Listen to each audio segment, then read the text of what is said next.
سابق وزیر اعظم نواز شریف نہ صرف یہ کہ سیاست میں واپس آ چکے ہیں، یہ کہنا غلط نہ ہوگا، سیاسی منظر نامے پہ چھا چکے ہیں۔ پچھلے 10 روز سے سیاسی خبروں کا محور جناب نواز شریف ہے، اور اس کے ساتھ ہی یہ بھی ذکر ہو رہا ہے کہ ان کا 40 سالہ سیاسی کیریئر اب کس موڑ پر آ رہا ہے۔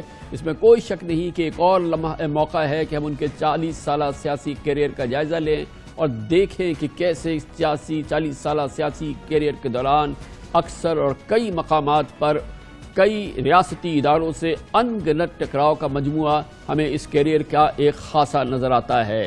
کہا جاتا ہے کہ نواز شریف نے فوج کی پشپناہی اور عدالتی سیڑھیاں چڑھ کر اقتدار سنبھالا تو کبھی ملٹری لیڈرشپ اور عدالتی حاضرائی نواز شریف کی سیاست کی تنزلی کا ٹرننگ پوائنٹس بنی۔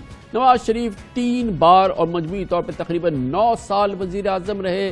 اپنی منفرد طبیعت کی وجہ سے نواز شریف 3 بار اقتدار کی چاشنی سے لطف اندوز تو ہوئے، تو انہوں نے اس کے ساتھ ہی جیل کی تلخیاں بھی برداشت کی۔ عجب مد و جزر ہے نواز شریف کی سیاسی زندگی کا۔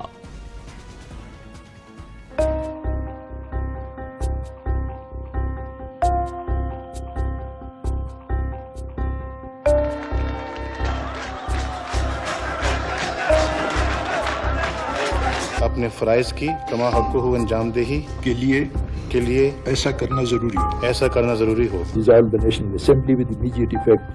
Dismiss the Prime Minister and the Cabinet. مثالی کامیابی سے ہمکنار کرایا ہے۔ پاکستان کی تاریخ میں اس کی کوئی مثال نہیں ہے۔ دل سے حلف اٹھاتا ہوں، صرف کے دل سے حلف اٹھاتا ہوں۔ The armed forces have moved in.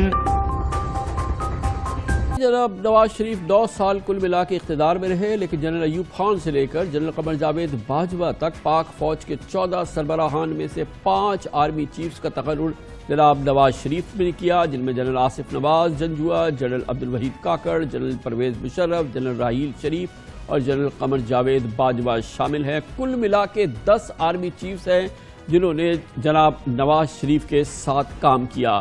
شریف خاندان کی سیاست کا پیج جنرل غلام جیلانی نے لکھا تھا۔ پہلا صفحہ جنرل ضیاء الحق نے 80 کی دہائی میں اس پودے کو تناور درخت بنانے میں آبیاری کی تھی۔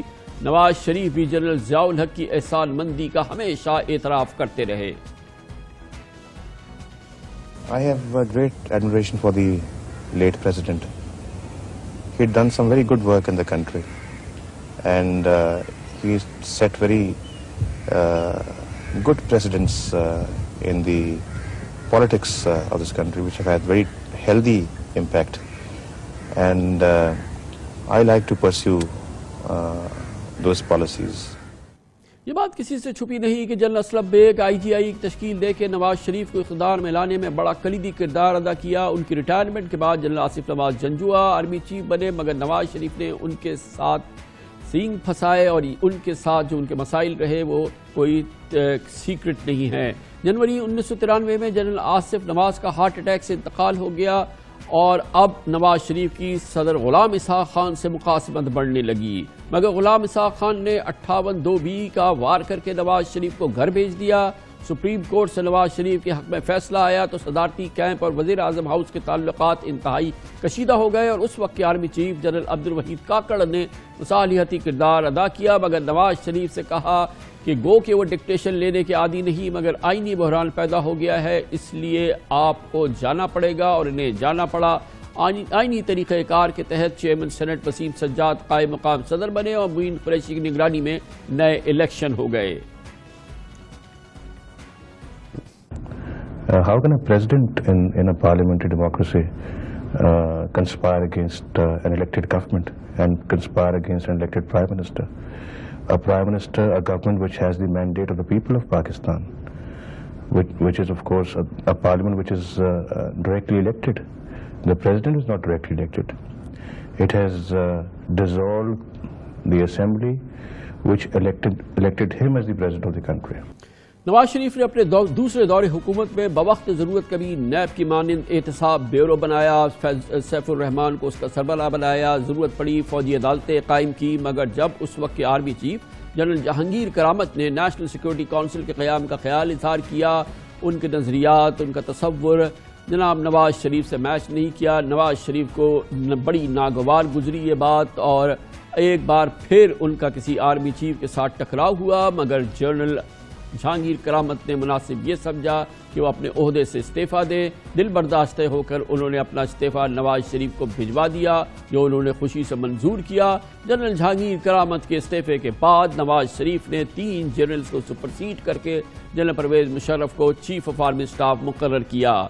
نواز شریف چونکہ جنرل جہانگیر کرامت سے استعفیٰ لے چکے تھے، اس لیے حد درجے اعتماد میں انہوں نے پرویز مشرف کو اپنے ساتھ ملایا اور یہ سمجھا کہ اب شاید جو کچھ وہ کہیں گے، جو اشارے کریں گے، پرویز مشرف ان پر عمل کریں گے۔ جنرل مشرف سری لنکا کے دورے پہ گئے تو حالات خراب ہو چکے تھے۔ نواز شریف نے ان کو رخصت کرنے کا ایک دستخط کر دیے، ان کو سیک کرنے کا اعلان کیا، اور اس کے ساتھ ہی جنرل ضیاء الدین بٹ کو چیف آف آرمی اسٹاف بنا دیا۔ یہ قدم ان کو مہنگا پڑا، یہ فیصلہ نہ منظور کیا اور یہ فیصلہ ریجیکٹ کیا فوجی لیڈرشپ نے۔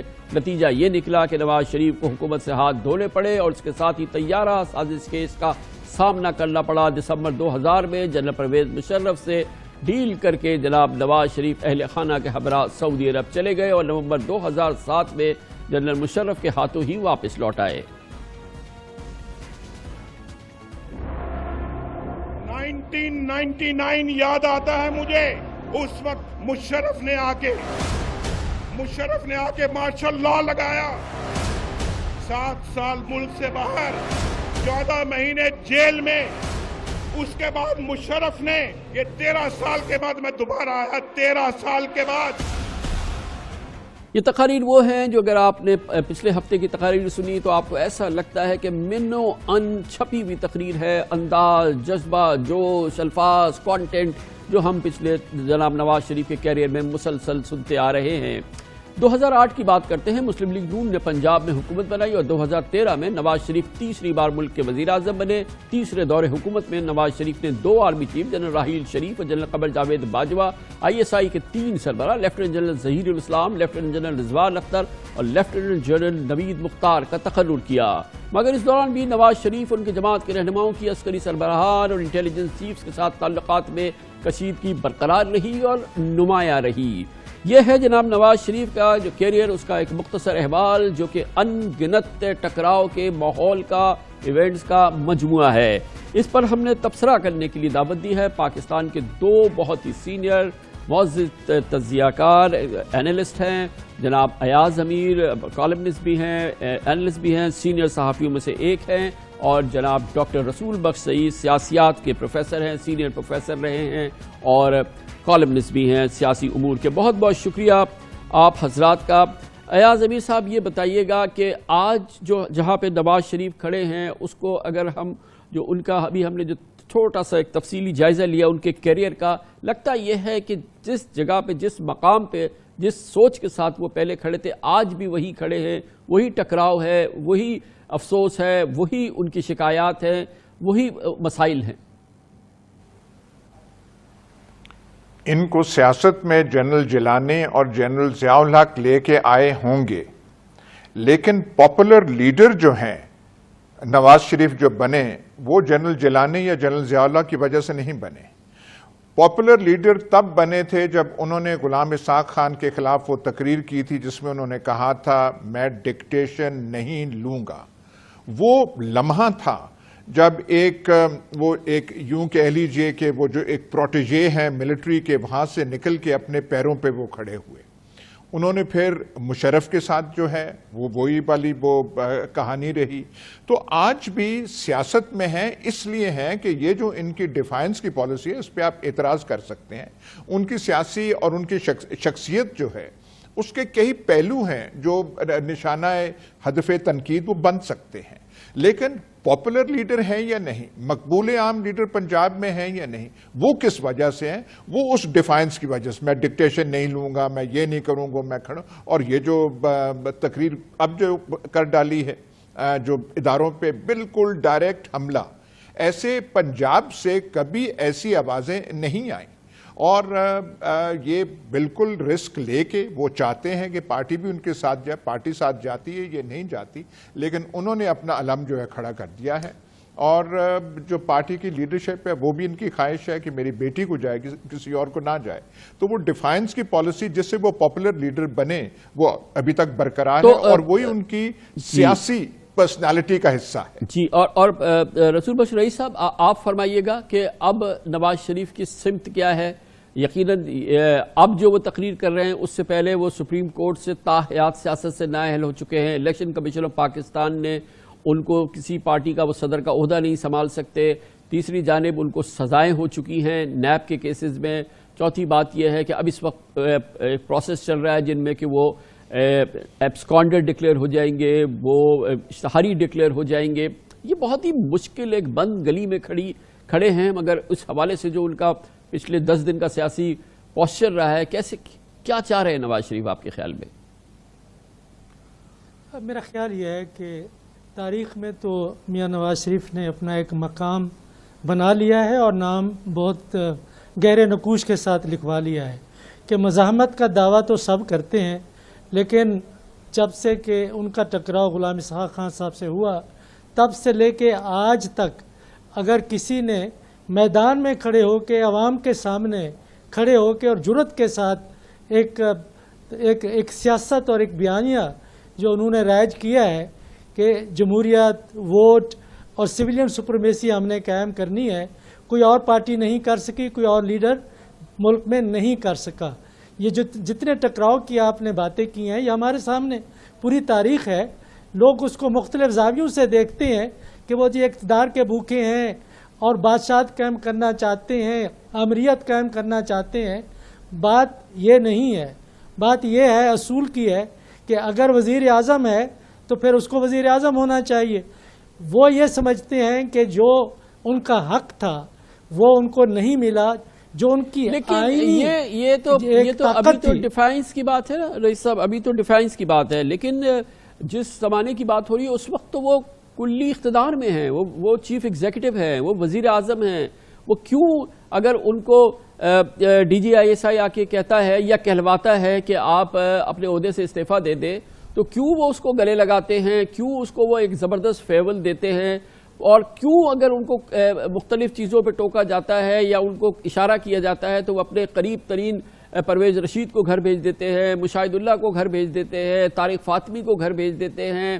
ہر طرح کی صورتحال اس وقت تو وہ ڈیفائنس دکھاتے نہیں ہیں, اس وقت تو وہ اپنے آپ کو پرائم منسٹر شو نہیں کرتے اور اپنے آپ کو اس انداز سے بیہیو نہیں کرتے یا اپنے جو پاورز ہیں ان کو ایکسرسائز نہیں کرتے. یہ 3 سال بعد کرتے ہیں جو وہ ڈیفائنس دکھاتے ہیں, وہ اس وقت نہیں دکھاتے جب ان کے پاس طاقت ہے, جبکہ ان کو دکھانی چاہیے.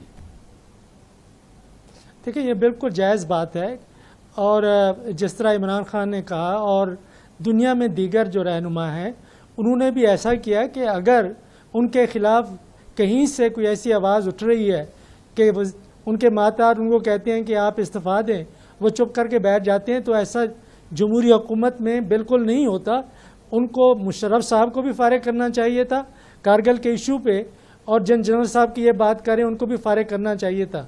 یہ باتیں علیحدہ اپنی جگہ پہ ہیں کہ ان کی کوشش یہی تھی کہ مفاہمت رہے اور آگے کام چلتا رہے. لیکن ایاز امیر صاحب یہ بتائیے گا کہ کیا اس کو ہم مفاہمت کہیں گے کہ پل میں تولا پل میں ماشا, کل آصف زرداری ڈاکو, کل اس نے ہماری پیٹھ پر چھرا گھوپا, یہ اس نے دولت ملک کی لوٹ کے لے گیا, میں ان کو واپس لاؤں گا, اور اچانک آپ کہنے لگے کہ اس سے زیادہ میرے دل میں کسی کا احترام نہیں ہے, میں بے پناہ احترام ہوں.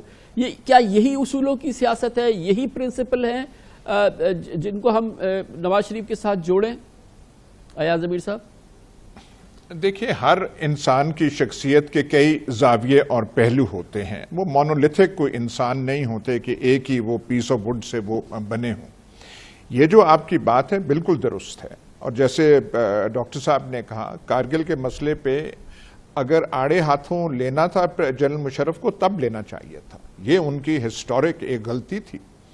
ایک ان کا پرابلم یہ رہا دوران اقتدار, یہ ہمیشہ ان کا ایک پرابلم رہا کہ جیسے وہ پنجاب پولیس کو دیکھتے تھے کہ جس طریقے سے ماتحت پنجاب پولیس ہے, فوج بھی ایسے ہونی چاہیے. اب پاکستان آرمی کا ایک اپنا وہ ہے, ایک اپنا تشخص ہے, اپنی ایک اس کا حیت ہے, وہ ایسے ہو نہیں سکتا.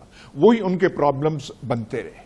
لیکن اقتدار سے معزولی کے بعد تینوں ادوار میں انہوں نے وہ جو ہے زبان اور لہجہ اور وہ بات سخت کی, اور یہ تو بالکل نیا ہے.